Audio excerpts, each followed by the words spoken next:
girl moves into a quiet apartment building. One night she hears a child crying behind a door that shouldn't exist. When she opens it, she steps into a nightmare she can't escape. This is not a ghost story. It's a warning. Some doors are never meant to be opened. Elena thought she'd found a fresh start, a new apartment, a quiet hallway, a chance to leave her old life behind. But hidden deep in the building's bones is apartment 4C. A door the landlord denies exists, a room erased from the blueprints.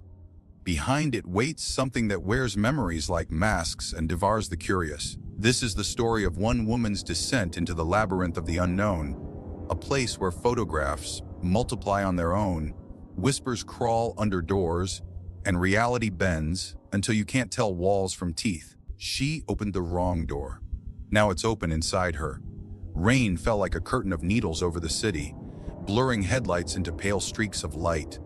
Elena Vargas stood at the curb with 2 suitcases and a duffel bag, her breath making soft clouds in the early autumn chill. Her cab had already disappeared into the traffic. There was no turning back. The building rose in front of her like a mausoleum. 5 stories of soot, black brick and narrow windows with crooked blinds. A neon, vague, NCY sign flickered over the front door, the VDing every other second so that it pulsed ACACNCY, V to ACANCY, ACY. She adjusted her scarf and tried to quiet the small, panicky voice in her chest. This was supposed to be a fresh start. This building, with its cheap rent and downtown location, was a chance to shed the memories of the last 2 years. It wasn't perfect, but it was anonymous, and anonymity was what she needed. Inside, the lobby smelled of wet carpet and metal polish. The walls were once white, now the color of nicotine. A single elevator door yawned open like a jaw missing teeth. Elena pressed the button for the 4th floor. As the doors clattered shut, she thought she heard a faint sound above the rain, crying somewhere far away, like a radio left on in another apartment. The elevator wheezed and clanked as it rose. She checked the paper in her hand again, apartment 4B. Keys taped to the back. A short note from the landlord. Welcome. Rent due the 1st of every month. Mailbox in the lobby. No pleasantries. The 4th floor hallway was long and dim, lined with heavy white doors. Brass numbers were bolted to the center of each one, many crooked, some missing entirely. The ceiling bulbs were low, wattage, and flickered in slow pulses, making the shadows jump. She found 4B halfway down the hall. As she fitted the key, she noticed the door next to it, 4C, had no welcome mat, no decorations, just a door like a blank tombstone. Inside her new apartment was a single room with a kitchenette, a small bedroom, and a bathroom the size of a closet. The air smelled faintly of old wood and bleach. Elena dropped her bags on the couch and exhaled, shoulders slumping. The window looked out onto an alley. Rain snaked down the glass in uneven trails. For the next hour she unpacked, stacking books on the sill, clothes in the closet, dishes in the tiny cupboard. By the time she was done, the building was settling into evening silence, that peculiar city quiet that is full of faint hums and creaks. She poured herself tea, sat on the couch, and let her eyes drift closed. She had barely slept in 2 nights, and her mind felt heavy. That was when she heard it again. A child crying. It was muffled but distinct, seeping through the wall behind her. A soft, hiccuping sob, then a low murmur as though someone was comforting the child. She pressed her ear to the wall. The sound was coming from the apartment next door. 4C, the one with no mat. Elena hesitated, hand hovering over her phone. She could call the landlord, or even the police, but it felt too soon, too nosy. Maybe it was a TV show, maybe someone's baby. She tried to ignore it, but the crying didn't fade. It came and went in waves, always stopping when she focused on it, then starting again when she turned away. By midnight, exhaustion pulled her under. She fell asleep on the couch, the sound of rain and distant sobbing tangled in her dreams. She woke at 3:30 to silence. The apartment felt different, heavier. A strange chill clung to the air. Her tea mug sat where she'd left it, but the liquid was gone, the bottom dry, as if licked clean. Eunice rose up her spine. She told herself it was nothing, her own mistake. She stumbled to the bathroom, splashed water on her face, and stared at herself in the mirror. Her eyes looked darker than usual, as though the pupils had swallowed more of the iris. When she stepped back into the living room, she noticed the hallway light outside her door was flickering. Each flash illuminated the numbers 4B, then 4C, like a heartbeat. She turned the deadbolt, then double-checked the chain. The crying had stopped, but in the silence she could almost hear something else. A whisper, sliding under her door like smoke. Her phone buzzed. A new message from an unknown number. Wo you, lo oak, tot. Elena's throat tightened. She closed the phone with trembling hands and backed away from the door. The rain outside fell harder, a steady roar. She would not know until later, much later, that this was the first night the door beside hers began to notice her. That whatever lived in 4C was awake now, and watching. Morning broke gray and damp. A haze clung to the city streets outside the window. Car horns wailed in muted bursts like animals in a distant forest. Alina woke to the taste of metal in her mouth. The faint echo of the crying still lodged somewhere in her memory. She blinked at her phone screen. 7:42 a.m. No new messages. The text from the unknown number, Wau, Lalo, Tiardot, had vanished. Coffee, that would make it normal again. She shuffled into the kitchenette, spoon grounds into the filter, tried to pretend she was just another tired city transplant. Her reflection stared back at her in the microwave door, pale skin, dark hair loose over her shoulders, eyes rimmed with gray. When the coffee machine began to hiss, she thought she heard another sound. A soft tap from the wall behind the fridge. 3 knocks, silence. 3 knocks again. She froze, mug in hand, listening. It stopped. The smell of brewing coffee filled the apartment like a protective cloud. She tried to laugh at herself. This building was old. Old pipes, old wiring, old ghosts of sound. Around mid-morning, she ventured into the hallway to check the mail slots in the lobby. The corridor felt different in daylight. Not safer, just clearer. Every door on the floor stood closed. Numbers crooked like teeth in a broken smile.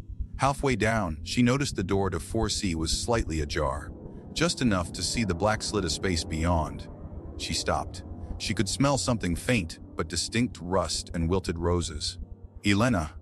The whisper was so soft, she almost convinced herself she imagined it. She backed away, heart hammering, and nearly collided with someone coming out of 4D, an older woman with rollers in her hair and a grocery bag in her arms. Sorry, Elena murmured. The woman peered at her with small, bird-like eyes. You just moved in, she said, not a question. Yes, in 4B. The woman's gaze flicked to 4C, then back to Alina. Her lips pressed into a thin line. Keep your door locked, she said quietly. Then she walked away, slippers whispering on the carpet. Elena glanced back at 4C. The door was closed now. In the lobby, she found her mailbox empty.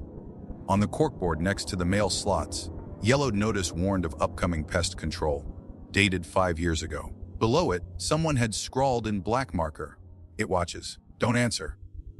The ink had bled and faded. She touched the paper, shivered, turned back toward the elevator. That evening, rain began again. The sky turned bruised purple, then black. She cooked herself a small dinner and tried to watch something cheerful. Every sound from the hallway made her flinch. At 11:46 p.m., as she was brushing her teeth, she heard the crying again. Softer this time, but clearer. A child, pleading words she couldn't make out. Something in her, a mixture of dread and responsibility, pulled her toward her front door. She pressed her ear to it. The sound was unmistakable now. The crying came from 4C. Elena. Her name again, stretched like rubber. She jerked back, heart stuttering.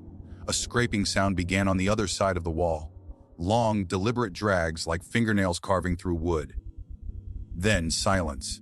She turned off all the lights and sat on the couch with her knees pulled up, phone clutched in her hand. Minutes passed. An hour. At 1:03 a.m., her phone buzzed. Another text from the unknown number. Do HYDIDULEAVME. She stared at the screen, mouth dry. Her hands shook so badly she dropped the phone. When she picked it up, the message was gone. She slept in her clothes that night, light on, front door triple locked. In her dream, she stood in the hallway outside 4C. The door was wide open. Darkness spilled out like ink. And within it she saw picture frames glowing faintly, dozens, hundreds, stretching down a corridor that could not possibly fit inside the apartment. Each frame held a A photograph of her. As a child, as a teenager, moments she had forgotten. From somewhere deep inside, a voice spoke, "Come back." She woke up gasping, sitting upright, sweat dripping down her back. Her phone alarm blared 4:00 a.m. In the silence after she shut it off, she heard one last sound from the other side of the wall. A faint knock, slow and steady like a heartbeat. The third night was worse. Rain hammered the windows like fists, and the hallway lights outside her door burned a harsh, feverish white. Lena sat at the kitchen table with her laptop open but untouched, watching the cursor blink on an empty page. She couldn't concentrate. Every creak of the old building seemed amplified. She had started to keep a log. Day 1T, crying from 40C. Day 21, door ajar, whispers. Text messages. Day 30, scratching behind the wall. Dreams. The pen slipped in her hand as another sound rose from next door. Not crying now, but a low, rhythmic thump. Something striking a wall, slow and deliberate. She stared at the thin plaster. Her own reflection in the dark window behind her looked like a stranger, lips moving silently. At 11:22 p.m., her phone buzzed again. A new text from the same unknown number, "Open th door." She dropped the phone onto the table, heart pounding. She'd never given her number to anyone in this building. The thumping stopped. Silence stretched. She stood, took a few trembling steps toward the hallway. Her hand hovered over the deadbolt. Every rational part of her screamed to stay put, to wait for daylight. But there was another voice, quieter, stronger, telling her she couldn't live another night like this. She turned the lock. The hallway smelled like wet iron and roses again. The bulbs flickered, shadows jittering along the walls. The door to 4C stood closed, no light underneath. Alana, her name floated out like a sigh. She took a step toward it, then another. Her bare feet on the carpet felt like stepping on breathing skin. The brass number 4C glimmered in the flicker. She noticed for the first time that the keyhole was ringed with tiny scratches, like fingernail marks. She reached out. Her fingertips brushed the knob. Cold. The door swung open without her turning it. Darkness. Not the absence of light, but the presence of something dense, blacker than black. A smell like rust and decay poured over her. "Hello." Her voice came out as a whisper. Nothing answered. She stepped inside. The door closed behind her with a soft click. Her phone light barely reached the walls. The room looked nothing like an apartment. No furniture, no ceiling she could see. Just endless dark rising above. Along the walls hung picture frames, dozens of them, empty glass, catching her light like eyes. As she moved deeper, she realized the frames weren't empty after all. In each one, faint and ghostly, was a photograph of her, entering the building, unpacking, sitting at her kitchen table tonight. Some showed angles that were impossible, like from above her bed, from inside her mirror. She stumbled backward, knocking one frame to the floor. The glass shattered with a sound like a scream. Something moved in the far corner. It was tall and thin, its limbs too long, bending wrong, trailing into smoke at the edges. Its head tilted, no face, only a mouth stretched open like a torn bag. From within came 1,000 whispers layered over each other, fragments of words. "Always watching, come back. We know you." Her phone light flickered, then died. The whispering rose into a hiss. The figure began to move toward her, dragging its fingers along the wall. Where it touched, the wallpaper blistered and peeled. She spun, groping for the door. Her palms slapped against cold wood. She clawed at the handle, but it wouldn't turn. The whispering became her own voice. "Why did you leave me?" Something brushed her shoulder. A cold so deep it felt like needles in her blood. She threw herself at the door, first, once, twice. On the third strike it gave way, and she spilled out into the hallway, landing hard on the carpet. Behind her, the door to 4C swung shut on its own. She scrambled to her feet, heart pounding, vision tunneling. Her hands were streaked with black marks like ash. The hallway was silent again. She stumbled back into her own apartment, slammed the door, locked every lock. Inside, her kitchen table now held something that hadn't been there before, a picture frame. Inside it was a photograph of her standing in the dark room she'd just escaped, smiling. Morning sunlight made the apartment look normal again, almost. But the picture frame on her kitchen table remained. Alina hadn't dared to touch it. She hadn't even gone near the table all night. When she'd finally drifted into a feverish sleep on the couch, she dreamed of standing at the edge of a forest, each tree a door with her name etched into it. Now she stared at the photograph inside the frame. It showed her in the dark apartment. She could see the empty frames on the walls behind her, the shadow at the far corner just beginning to take shape, and her own expression smiling, wide-eyed, as though she had never been happier. She grabbed the frame with a trembling hand and hurled it into the trash bin. It landed with a dull clatter but didn't break. In the bathroom mirror, her reflection lagged half a second behind her movements. It was subtle but unmistakable. She tested it, raised her hand, tilted her head, blinked. Each time, the reflection hesitated, like an actor missing cues. Her phone buzzed on the sink. Another text from the same unknown number, DIDOU, Ike no chat YOU SW. She threw the phone onto the bed, heart hammering. At noon, she forced herself outside. The streets were busy, full of honking cars and people with umbrellas. She thought being among the living would calm her. But even here, the air felt thinner. Pedestrians seemed blurred at the edges, like low-resolution photos. She passed a bus shelter with an ad for a clothing brand. She froze. The model on the poster was her. Same face, same hair. Staring at her with black eyes, she blinked and it was just a model again. Not her. At a cafe, she ordered coffee and sat near the window, clutching the warm cup like an anchor. Across the street, a tall, thin figure stood by a lamppost, unmoving, head tilted. She couldn't see its face, wasn't looking at anyone else, only her. She stood up so quickly the chair toppled. By the time she reached the door, the figure was gone. Back in her apartment, she searched online for any information about the building. The usual reviews about cheap rent, thin walls, no parking. But deeper down, she found a thread from 6 years ago on a forgotten forum. Title, Do Nankugen 4C. Most of the comments were deleted. The only surviving post read, knows your name before you move in. Don't answer it. Don't look at the pictures. Her stomach turned cold. That night, she tried to block the crack under the door with towels. She taped the peephole. She left the television on for noise. Still, at exactly 1:03 a.m., her phone buzzed a WECAN-CEO. Then the crying started again, louder than ever. She pressed her palms over her ears. Tears leaked down her cheeks. "Leave me alone," she whispered. The television flickered and went dark. The room was filled with the smell of rust. On the wall above her bed, the paint began to bubble and peel, revealing faint outlines underneath.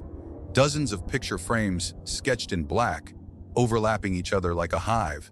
Inside each one, she could see herself sleeping, sitting, screaming. She ran for the door, but the chain lock had twisted itself tight. She yanked it, free, and bolted into the hallway barefoot. The corridor stretched impossibly long, doors multiplying on either side. Every number on every door now reads 4C. Down the hallway, something moved toward her, tall and thin, limbs trailing like smoke. "Alana," the voices whispered from every door at once. "Open the door." She stumbled back into her own apartment, slammed the door, and collapsed on the floor sobbing. When she looked up, the walls were normal again. Only one door outside. Only one number 4C. In the silence after her phone buzzed one last time, the morning after the hallway of doors, Elena woke to a heavy, muffled quiet. No rain, no crying, just the low hum of the refrigerator and the faint buzz of a light bulb over her kitchen table. The picture frame she'd thrown away had somehow reappeared on the table again, upright and clean, as though it had never been touched. She didn't dare look inside. She made herself shower and dress, trying to anchor herself in a normal routine. It was the only thing she could control. She decided she needed answers. Facts, history, paper, something solid. Her hands still trembled as she buttoned her coat. She sat at the gray machine, threading the microfilm with clumsy fingers. The first article she found was dated 1953, child missing from apartment complex. The black and white headline ran over a photograph of a dark-haired girl, about 6 years old. Last seen outside apartment 4C. Another article from 1969 reported a maintenance worker disappearing in the basement. In 1987, a tenant complained of phantom rooms and people calling me from the walls. before vanishing without a trace. Her fingers tightened on the dial. Apartment 4C came up over and over again, like a rotten tooth no one could pull. The articles stopped abruptly in the mid-90s, as if the building had dropped off the city's radar. On the last reel, she found a grainy photograph of the original blueprints. Floor 4 had only 3 apartments labeled 4A, 4B, and 4D. No 4C, she blinked. The black square where 4C should have been was marked simply, storage and mechanical. Her stomach turned. She copied everything onto her phone and left. Outside, the air had shifted. Clouds were piling on the horizon. She crossed the street toward a small cafe and almost collided with a man in a maintenance uniform. His eyes were glassy and distant. Without stopping, he murmured, "It knows you now," and kept walking. Alina spun to call after him, but he'd vanished into the crowd. That night back at her apartment, she spread the printouts across the kitchen table. The child's photograph stared up at her. She covered it with her hand. "What are you?" she whispered. The lights flickered once. Her phone buzzed GODGRL. KDIGNG. She dropped it, heart slamming against her ribs. The words faded from the screen, leaving only the background wallpaper of her own face. Alina didn't sleep. She sat at the kitchen table staring at the stack of photocopies and newspaper clippings until dawn, trying to make sense of the impossible. The first rays of light came weak and gray, dripping through the blinds like cold water. By 9 a.m., she was pacing. She needed someone to confirm what she'd found, someone who lived here long enough to know. Someone real. The hallway outside smelled faintly of old paint and damp carpet. The bulbs buzzed overhead. As she passed 4C, she tried not to look at the door, but her eyes flicked to it anyway. It was closed, as always. The brass number was crooked now. The C turned on its side like a grin. She knocked on 4A first. After a long pause, a man in his 30s opened a crack. His eyes darted behind her, then down at her hands. "Sorry to bother you," she said. "I just moved in next door. Have you ever heard anything from 4C? Crying, knocking." His eyes went blank. "There is no 4C, he said flatly. Then he closed the door without another word. She tried 4D next. An elderly woman she'd seen in the hallway opened the door a few inches, chain still on. Her eyes were ringed in deep purple circles. "You shouldn't ask about that room," the woman whispered. "It's not yours. It's not anyone's. Don't let it know you're looking." Alina swallowed hard. "You've heard it too." The woman's hand trembled on the chain. "It takes shape. People. It can look like your friends, your parents. It will tell you it's a child. It will tell you it's lost. Don't believe it." Her voice cracked. "And don't open the frames." She shut the door and slid the bolt. Alina backed away, heart pounding. Down the hall, the door to 4C stood silent. A faint scratching noise came from inside, like fingernails on glass. She fled down the stairs toward the lobby. In the lobby, the corkboard notice she'd seen before, the faded "It watches, don't answer," had been torn away. In its place hung a fresh piece of paper with neat handwriting. "Ubal Humi, Ila." She spun, scanning the lobby. No one. Only the faint hum of the elevator motor above. That evening, she returned to her apartment and locked the door, double and triple. She tried to cook, but her hands shook so badly, she spilled pasta across the counter. The smell of rust drifted in through the vents again, curling around her like invisible hands. She checked her phone. Another text, "THYETLPYU." She slammed the phone down, whispering to herself, "This is not real. This is not real." But when she looked up, she noticed the hallway outside her apartment through the peephole. The lights were off, and the dark shapes were moving.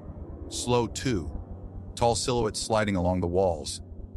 They stopped in front of her door, heads tilting in unison, and whispered, "Alana." Then, silence. She staggered back from the door, heart hammering, and when she looked again, the hallway was empty, brightly lit as usual. Her phone buzzed. St. Looki and Out. Alina woke to the sound of glass clicking. At first, she thought it was the radiator. Then she sat up and saw them. Picture frames lined the opposite wall of her bedroom. 10, 20, maybe more. They were propped neatly against the baseboard, like soldiers awaiting orders. All of them were the same black frame she'd thrown away. Again and again, and yet here they were, polished, immaculate. She got out of bed slowly, knees shaking. She picked up the nearest frame. The photograph inside was of her, sleeping just moments ago in this very bed. She hurled it across the room. The glass shattered, but no sound came out. Someone had muted the world. She staggered into the living room. More frames there, stacked along the couch, leaning against the TV. Dozens. Some were empty. Some held blurred images of places she'd never been. Damp basements, endless hallways, a playground at dusk. She spun around to the kitchen. Frames on the counter, in the sink, even inside the refrigerator. She slammed the fridge door shut and backed away. Her phone buzzed. She almost didn't check, but something about the vibration drew her eyes down. A new photo notification. She opened it, another picture of herself standing exactly where she was now, holding the phone. She dropped it, her head. Stop it. Please, stop it. A knock at the door. Soft. 3 taps. She froze. Then a voice, childlike, tremulous, called, "Elena, it's cold out here. Let me in." Her heart lurched. It was the same voice she'd heard in the hallway nights ago, small and pleading. She crept to the door and looked through the peephole. Nothing.